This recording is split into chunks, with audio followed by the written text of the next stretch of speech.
नमस्कार मित्रमैत्रिणींनो, संध्याकाळचा T time snacks म्हणा किंवा साईड डिश म्हणा, कोणत्याही पद्धतीने तुम्ही हा पदार्थ खाऊ शकता किंवा टिफिनलासुद्धा देऊ शकता. तर आपण आज दोन्ही पद्धतीने कसा बनवायचा ते बघणार आहोत. आणि बनवून नाही का 2-3 दिवस फ्रीजमध्ये सुद्धा तुम्ही ठेवून तो वापरू शकता. तर मुलांना जर डब्याला द्यायचं असेल ना, तर रात्री बनवून ठेवायचं आणि सकाळी तुम्ही ते डब्याला देऊ शकता.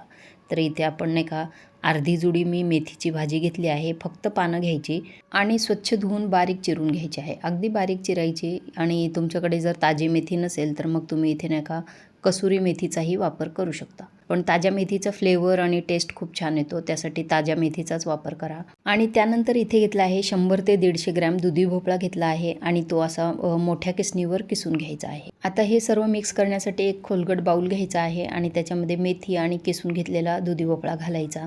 आणि त्यानंतर एक मोठा चमचा तीळ घातला आहे आणि त्यानंतर काही मसाले घालणार आहोत. तर त्यामध्ये प्रत्येकी एक छोटा चमचा हळद घ्यायची आहे, धणे पावडर, लाल मिरची पावडर, चाट मसाला, भाजलेले जिऱ्याची पूड, एक छोटा चमचा आपण इथे हिरव्या मिरचीची चटणीसुद्धा घेतली आहे आणि एक मोठा चमचा लिंबाचा रस घ्यायचा आहे. इथे लिंबाच्या रसाऐवजी तुम्ही दह्याचा सुद्धा वापर करू शकता. एक मोठा चमचा किंवा 2 मोठे चमचे दहीसुद्धा वापरू शकता. त्यानंतर एक वाटी कोथिंबीर घातली आहे बारीक चिरून आणि चवीपुरतं मीठ घालायचं. आणि हे सर्व साहित्य आधी असंच मिक्स करून घ्यायचं आहे, म्हणजे सर्व मसाला एकसारखा सगळीकडे लागतो. त्यानंतर 1/3 कप आपण मक्याचं पीठ घेतलं आहे आणि अर्धा कप आपण बेसन पीठ घेतलं आहे. 1/4 कप इथं तांदळाचं पीठ घेतलं आहे. आणि हे तिन्ही पीठं घातल्यानंतर आधी आपण हे मिक्स करायचं आहे.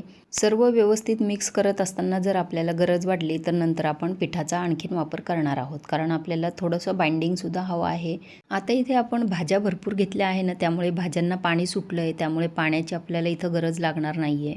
तर इथं भाज्या आपण भरपूर घेतल्या आहे, त्यासाठी बाइंडिंग आणखी हवं आहे आपल्याला. तर त्यासाठी एक मोठा चमचा गव्हाचं पीठ घेतलं आहे मी इथे.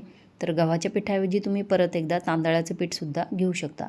ते आता छान असं मळून घ्यायचं आणि 5-1 मिनटं ते तसंच ठेवायचं. तर इथे आपण चॉपिंग बोर्डला आपल्या नाही का थोडंसं तेल लावून असं पसरून घेतलं आहे आणि त्यावर तीळसुद्धा टाकून घेतले आहे. पीठ आपलं छान मुरलं आहे. आता परत एकदा मळून घेतलं आणि याचा छान एक उंडा त्याचा तयार करून घेतला आहे आणि असं नाही का तेल लावलेल्या पाट्यावर ठेवून त्याला असं रोल करून घ्यायचं आहे, म्हणजे तीळसुद्धा चिकटलं जातं आणि व्यवस्थित आपल्याला रोल करायलासुद्धा सोपं जातं. आता इथं आपण स्टीलची जी चाळणी असते आपली स्टीम करायची, त्या चाळणीला थोडंसं तेल लावून घ्यायचं आहे आणि त्याच्यामध्ये हा रोल ठेवायचा आहे. आता तुम्हाला असे रोल बनवायचे नसेल तर काय करायचं, मग हाताला आधी तेल लावून घ्यायचं आणि अगदी पुरीपेक्षाही छोटासा पेढा आपण पिठाचा तोडून घ्यायचा आहे आणि त्याचं ना असं छान मस्त असं एक लंबकार आकाराचा सिलेंडर आकाराचा असं रोल तयार करून घ्यायचा. हे बघा सर्व रोल मी असे तयार करून घेतले, म्हणजे हे सिंगलसुद्धा तुम्हाला खायला सोपे जातात. आता हे आपण नाही का 10 ते 12 मिनिटं मस्त असं स्टीम करून घ्यायचं आहे.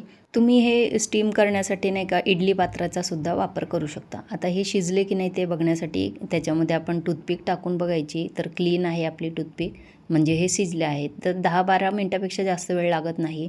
आणि पूर्ण गार झाल्यानंतर काढले आहे मी आणि तुम्हाला तोडूनसुद्धा दाखवते. हे बघा अगदी आतून नाही का खूप जास्त पीठ न घातल्यामुळे चिवट होत नाही ते, नाहीतर खूप जास्त पीठ लागतं. त्यासाठी पीठ घालताना नाही का अंदाज घेत घेत आपल्याला पीठ घालायचं आहे. थंड झाल्यावर असे कट करून घ्यायचे छोटे छोट्या आकारामध्ये. आणि असे कट करून झाल्यानंतर पूर्ण गार झाल्यानंतर तुम्ही ते झिपलॉक बॅगमध्ये किंवा एअरटाईट कंटेनरमध्ये भरून नाही का फ्रीजमध्ये 1-2 दिवस किंवा 3 दिवससुद्धा ठेवू शकतात.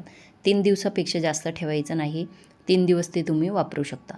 तर आता हे सर्व मी ते कट करून घेतले. त्यानंतर कढईमध्ये आपण थोडंसं तेल घातलं आहे. थोडंसं मोहरी, जिरं घालायचं आणि कढीपत्ता घालायचा, हिंग घालायचं.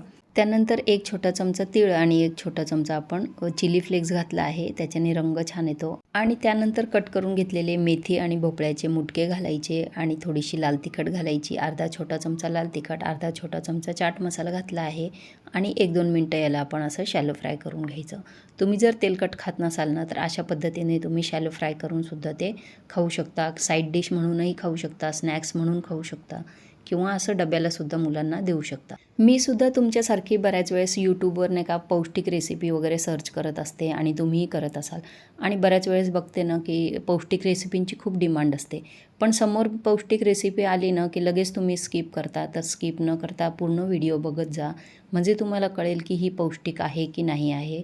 आता जे सिंगल मुटके आपण बनवले होते ते आपण डीप फ्राय करून घेतले आहे. तर तुम्ही दोन्ही पद्धतीने ते बनवू शकता, डीप फ्राय आणि शॅलो फ्राय. आणि मुलांना जर जास्तीत जास्त भाज्या तुम्हाला खाऊ घालायच्या असतील ना, तर अशा पद्धतीने खाऊ घाला. आणि अतिशय पौष्टिकसुद्धा आहे, चविष्ट आहे आणि 1-2 दिवस टिकणारीसुद्धा आहे. हे बघा, आतून त्याचं टेक्स्चर बघा तुम्ही, अजिबात चिवट झालेले नाही आहे आपले हे मुटके, खूप चविष्ट झाले आहे. तर तुम्हालाही अशा पौष्टिक रेसिपी आवडत असतील तर मालाच किचनला लाईक, शेअर आणि सबस्क्राईब करायला विसरू नका आणि रेसिपी इतरांनाही शेअर करा. धन्यवाद.